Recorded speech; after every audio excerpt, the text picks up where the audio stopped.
very small introductions. Myself, I am Ilaria Nardello. I am with the Stazione Zoologica di Napoli, a partner in this project and other things as well, an entrepreneur. So I'm very much interested in understanding how research infrastructures and businesses can work together. Today we start the first episode with a guest I'm very much pleased to have with us, Katharina Lauer from Elixir. She's the industry officer there, and she'll talk to us about the open data resources and how they can be used as a driving force for innovation, especially in the life science industry, because Elixir is in fact a health and food research infrastructure. The floor is yours, and thank you very much for being here and telling us about how Elixir engages industry and what you have found out in your latest piece of research. Yeah, fabulous. Thank you very much. I apologize I didn't bring the right mug. I've got one, but it sits on my desk in my office, and I've not been at my office desk for over a year, so I'm sorry. Next time maybe. So yeah, thank you very much for the introduction, Ilaria. As you said, I'm very fortunate to have a full-time position at Elixir that is concerned with running our industry program. So I thought I'm just going to tell you a little bit of what we do and how we engage with industry and how we position ourselves as a research infrastructure in the whole innovation ecosystem, because I think this is one thing we've all been kind of struggling with. Where do infrastructures or public infrastructures sit in the whole innovation ecosystem? Right. So this was too, yeah, right. So Elixir, for those of you who don't know, is a distributed research infrastructure. We've got hundreds of institutes spread mainly across the European continent. We have 23 nodes at the moment, and they are all coordinated from a hub which is based here in Cambridge in the UK. And our focus areas are mainly anything to do with data in the life science sector. So this can be databases, compute, software tools, also training, etc. And even before I joined, my predecessor had started a industry program and an industry strategy that kind of outlined our relationship with industry. And since then we've updated it. So if you want to have a more detailed understanding of what's going on in our industry strategy, then you can have a look at that document. But in essence, what we really want to do is to make sure that our Elixir nodes have, good connections with their local innovation ecosystems, with industry that is based in their national environment, and that there is a collaborative sense of exchanging knowledge between both. And hopefully we as the coordinator can support our nodes in establishing those collaborations. So our vision is that the services and resources that are provided through our nodes, let's say, a database that contains information about proteins, or for example, a supercomputing center are utilized by industry, are open for innovation. We want to ensure that our nodes are supported, know how to effectively engage with the private sector. So for example, we run capacity building workshops. We have meetings with our node members where they, for example, showcase what they've done with industry in their local environment, or we establish new schemes that help them engage with industry. Something, for example, like, small scale funding to kickstart the collaboration. We really try to help and facilitate those collaborations. So for example, I attend many events and conferences. And if I see any synergies with someone in our nodes, I try to make the connection, introduce people. We host events that have networking sessions to really help people to connect. And the last point, demonstrating the impact of LXC resources for open science. So really demonstrating the value of the research infrastructure and really position ourselves as a player in the overall innovation ecosystem in the life sciences. And this is something I've actually spent quite a lot of time on in the last couple of years. We always summarize our results in nice reports and brochures that you can find on our website as well.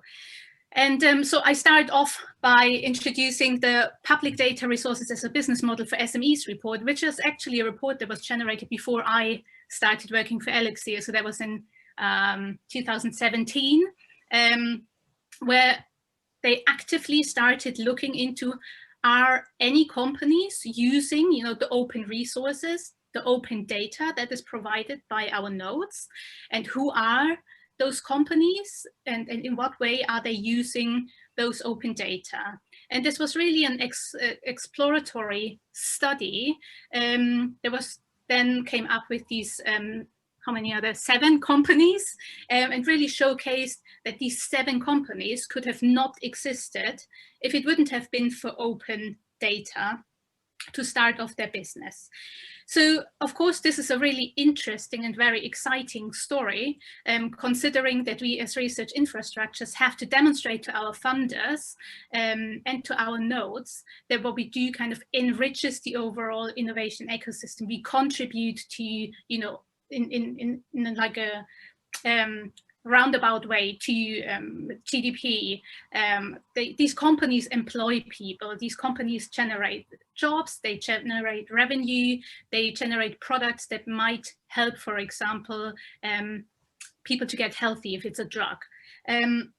So we thought it would be really worth looking a little bit in more detail into this innovation ecosystem and what role an infrastructure such as Elixir could play in there.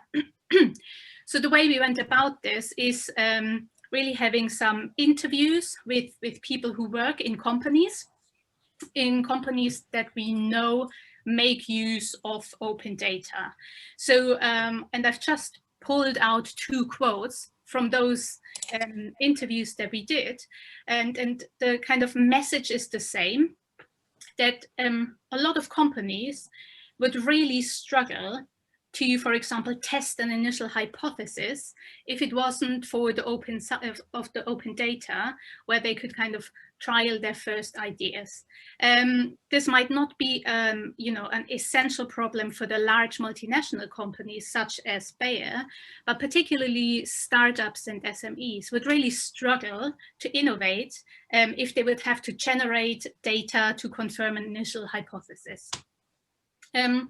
So based on that, we ran a research study where we looked at 50 small and medium-sized companies across Europe to see how important open data resources are. So the kind of bracket of companies that we took was bioinformatics companies. So those companies had openly declared themselves as a bioinformatics company. And here are just a couple of numbers that we got back from that research study. So I think the most striking one is that 92% of the respondents stated that a product or service has more features, so is enriched, because access to open registries, open ontologies, etc. 76% of respondents stated that without open repositories, they would not be able to offer their product or service at all. And well, the other 2 numbers kind of just emphasize how important open data resources are for those companies. So either their product or their service could not exist, or they can, offer more features of their product because of the open data that is provided in those openly accessible repositories, which is absolutely amazing, because I think oftentimes we as research infrastructures only think that the academic sector profits from what we do, which is, as you can see, not the case. Industry really needs those resources, particularly in the early stages and when companies start off. So just to give you a little overview of what the majority of those companies that we looked at do. So many of them take input from public data. So this could be protein information, publications, patents, active substance data, etc. And oftentimes then they integrate that into proprietary data resources, or they buy proprietary data, or let's say a smaller company gets a contract with a large pharmaceutical company to integrate parts of their data pipeline. Then the company uses, for example, technologies such as AI, machine learning, or whatever algorithms they've developed themselves, software, workflow platforms, etc., to do whatever they are doing. And I'll show you an example of such a company in a second. And generate output examples. There could be new drugs, vaccines, you know, animal food, feed additives, washing powders, medical devices. So there's a whole variety of services and products that can come out of this model. So I said I would give you one example of a company that operates in that sector. So I've picked a company from Switzerland called Skylight. They use single cell data and artificial intelligence to identify novel biomarkers of disease. So oftentimes a larger company, for example, would approach them and say, you know, we would like to discover a new biomarker in this disease area. Could you help us with that? And you can see on the top of this graphic is the value chain for data analysis. So what these companies normally do is they select data, they integrate and process it, they transform it, they do some data mining and then interpret those data. There are different business models along this value chain. And for example, Skylight is a company that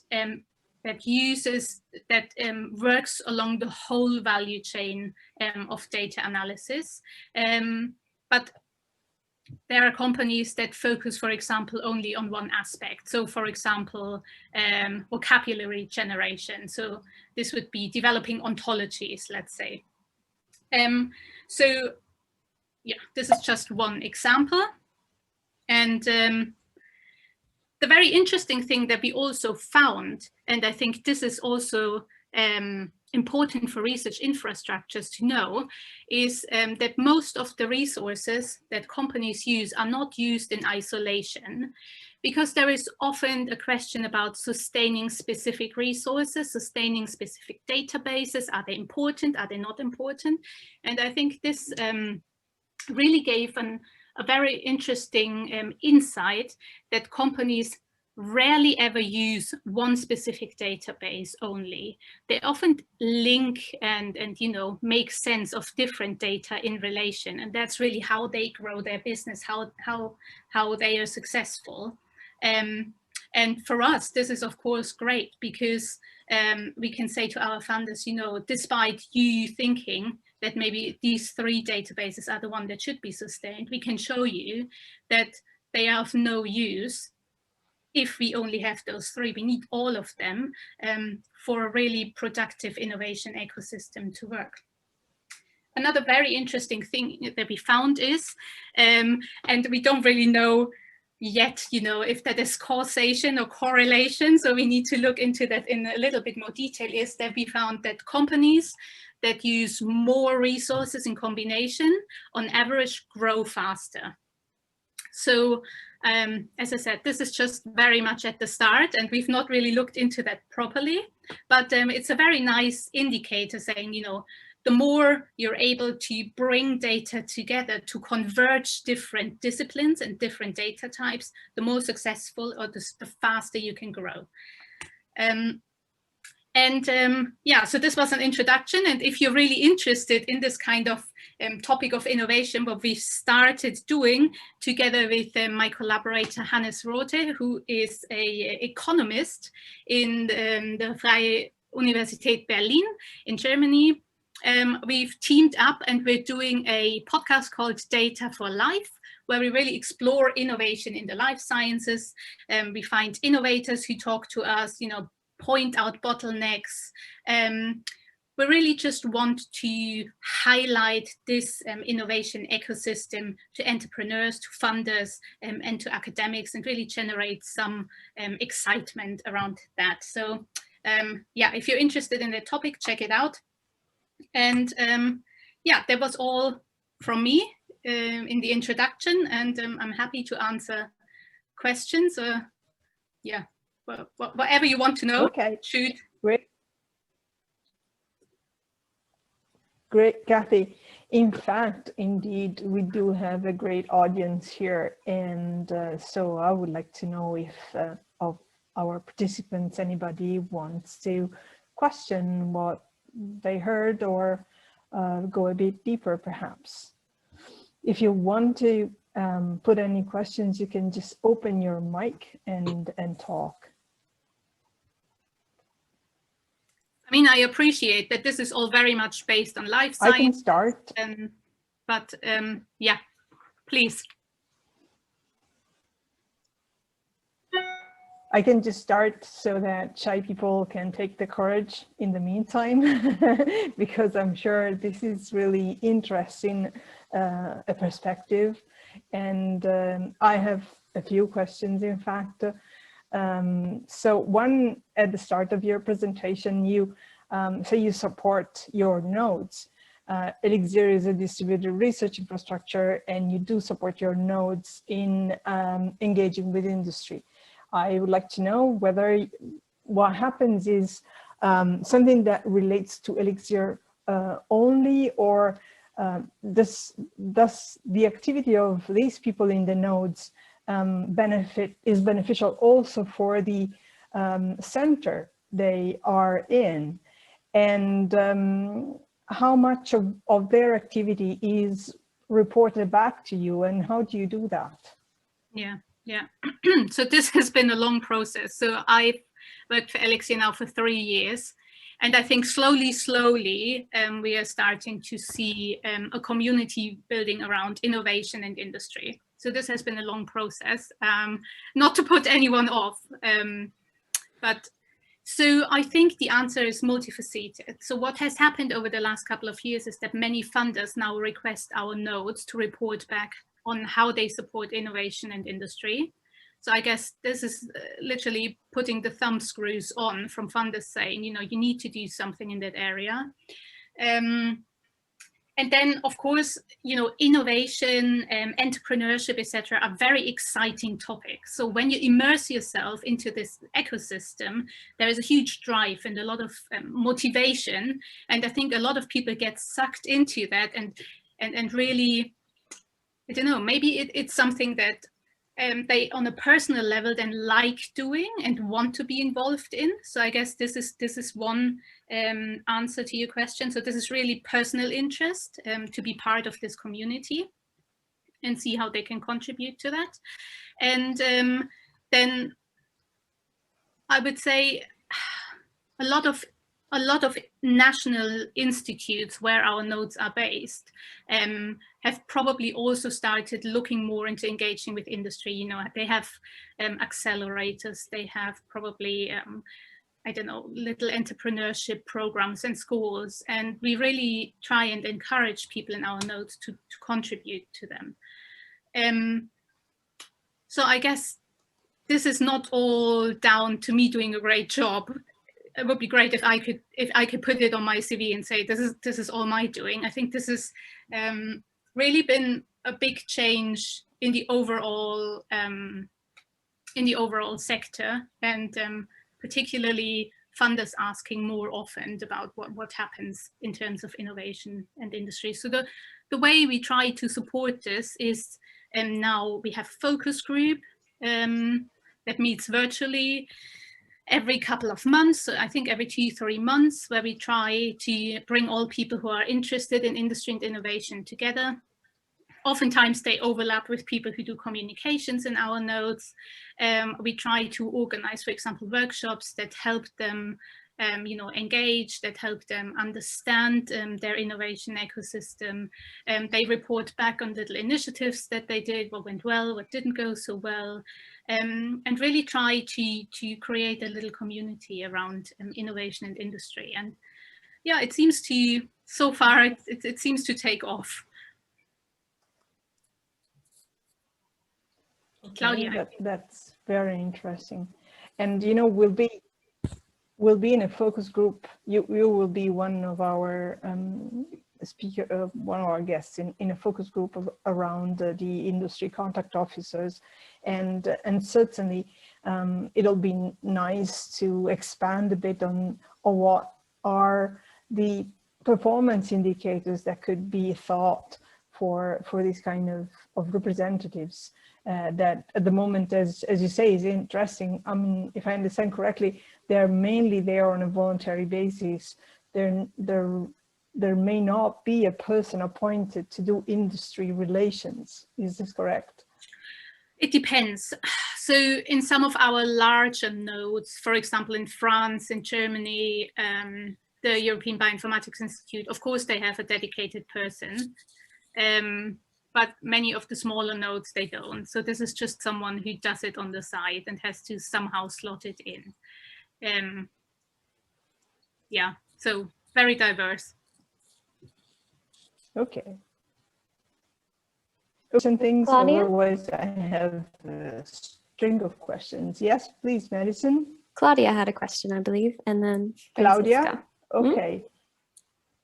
I was wondering, Caterina, maybe in your communications with your different nodes, if you can give us some idea of how different is the landscape in relation to the supplying free information and data to industry in the different member states.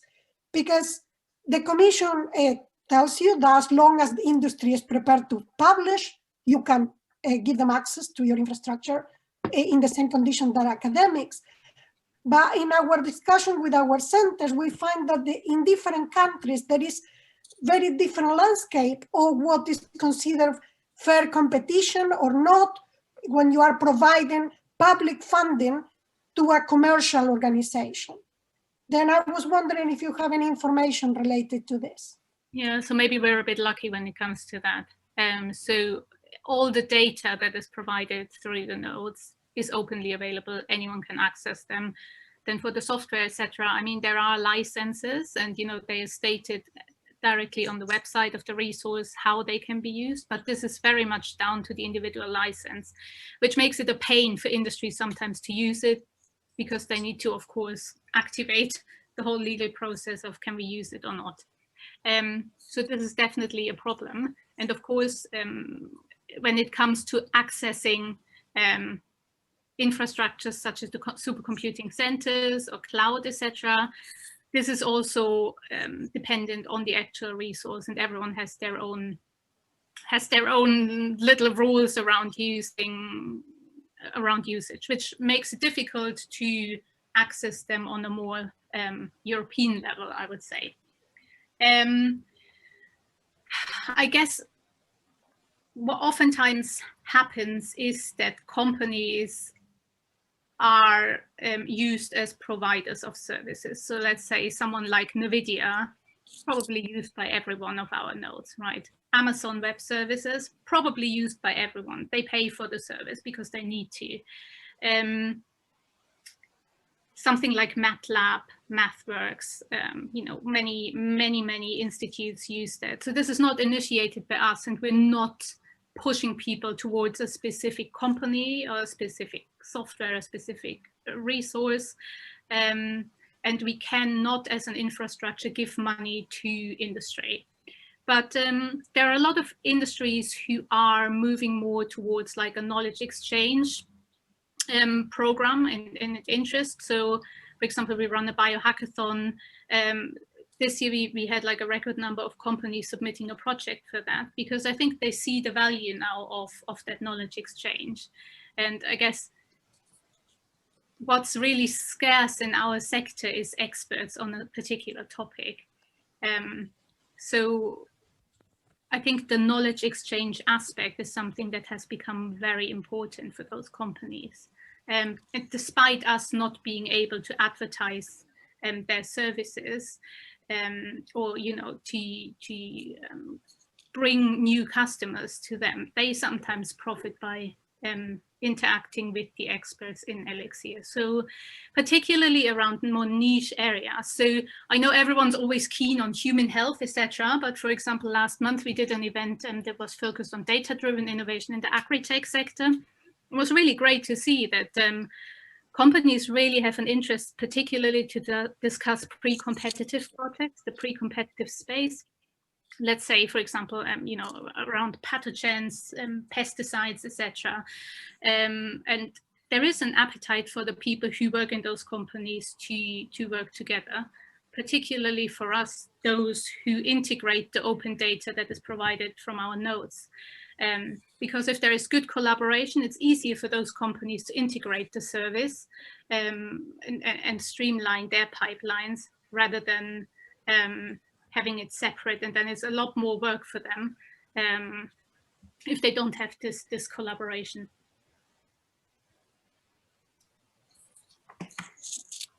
Right. I think Francisca had a question. Was there somebody else, Madison? Yes. Okay. My question is slightly related to the previous one, the question that Claudia raised. It is about what you mentioned in the beginning, namely that also training is part of your services. How training plays a role in your, well, let's call it a model. Yeah, so, well, all our training, or the majority of our training, is open to industry participants as well. And we see not a huge percentage of people participating in the training, but there are industries who send participants to training courses on specific topics.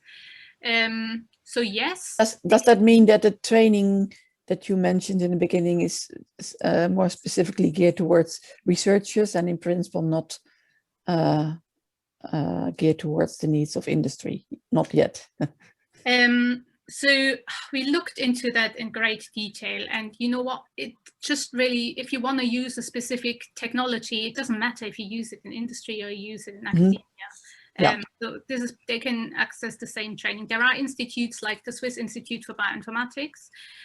They sometimes run special courses for an industry partner, where they really, the industry partner books the expert for like X amount of days to come on site and provide the training specifically to that industry partner, and they get reimbursed for that. So this happens, yes, but the general training, like, programming in R for biologists, doesn't matter if you're in industry or in academia, it's the same.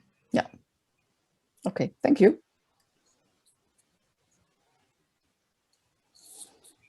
I think, Nigel, you had a question. I can make one more question.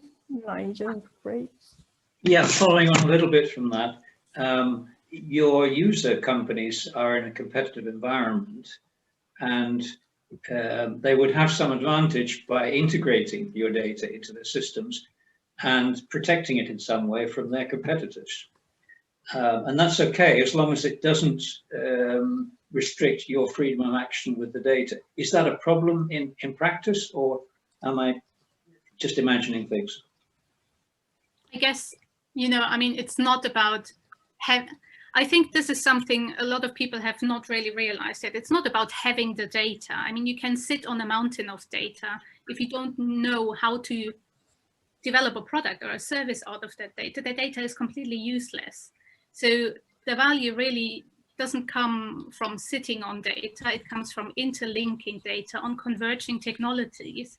This is the actual competitive advantage. And if your IP is so poor that you rely on a tiny little data set, then maybe your IP is not that good if you have to be that protective.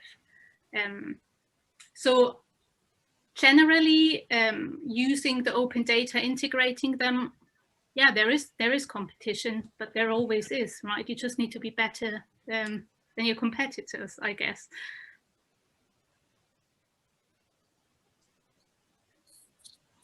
Do you have standard data transfer agreements which the nodes use, or is it up to them to negotiate that themselves? So, I mean, what we're talking about here is often not, you know, sensitive data. This is open molecular data that can be accessed. So there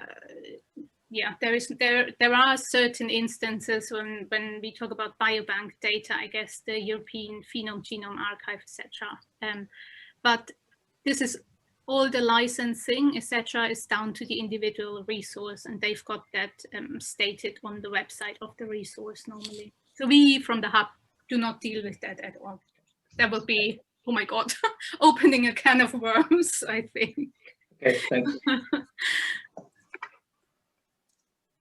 All right. I have one last question, perhaps from my side, if nobody else wants to speak. I was wondering, you know, you put this data out in the public space, and do you have a way to measure how they are absorbed and what is their destination, how they are uptaken by any community, whether it is industrial or research-like? Yeah, we would really like to have a streamlined way of doing that, but because everything is just openly available, it's very, very hard to track. So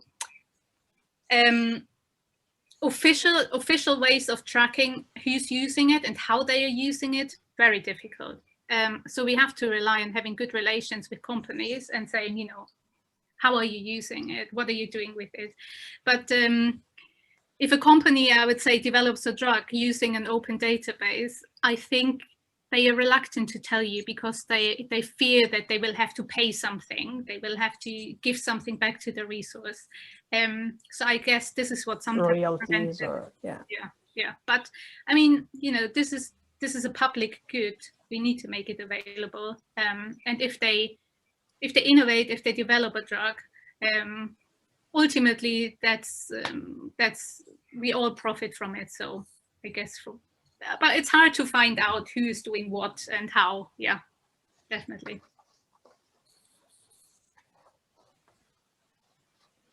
Okay. Anybody has any final remarks or questions? I have a question because I will thank. Oh, there you go. Silvia. Yeah, do you hear me? Yeah. Yeah, do you hear me now? I try without the video. I have seen on the map that Poland is not part of Elixir network. So is that any possible that a country which is not the part of this research infrastructure can take part, you know, the companies or any entities can benefit from this? So generally all the resources are open to use, doesn't matter where you're from, if you're a member or not. So you can access all the resources. If someone wants to join Elixir as a member country, this is a longer, more complicated process. And I know that we've been in talks with Poland, and you know, we often have good relations with countries that are not nodes, but it is often down to the science ministry, for example, of a country to sign the contract, and there needs to be a substantial amount of support from the bioinformatics community in a country to start that process. But if you're really interested in that, then drop me an email and I can forward you to someone who knows more about the politics. This is not my area. Absolutely. So I would like to thank Kathy for being with us today and sharing this insight into how data can be used to drive innovation forward. I think this is a very transversal topic. It does not at all matter that we are talking about a life sciences infrastructure, and the experience you can provide us with and share with us is certainly relevant to fuel our future strategies to support this kind of activities in ARISE. So I think for what I know of Elixir, you're a leading example, and I'm very glad we could have this chat today, and hopefully we'll continue to exchange. So with that, I would like to thank also everybody that has joined us, And I would give the floor to Madison for the last recommendations. Thank you very much. Yes, thank you very much. I saw that there's a few more questions in the chat, so I suggest since we're over our time, we can just move this over to our LinkedIn group, which is a closed group. If you're not joined on it already, I put it in the chat, and you can join there and start the conversation from your questions. And also, yes, and as Katharina said, you can send her an email in the chat as well. And for next episode, we will meet at the same time, same place for episode 3, which is with Big Science Sweden, and it's titled Every Day for a Big Science Supplier. So we'll be talking directly with industry for that. So make sure to join us. I put the registration link there in the chat, and we thank you very much and look forward to seeing you next week. Thank you very much. Thank you. Bye-bye. Bye-bye. Thank Bye-bye, you. everyone. Thank you. Bye-bye. Bye. Bye. Bye.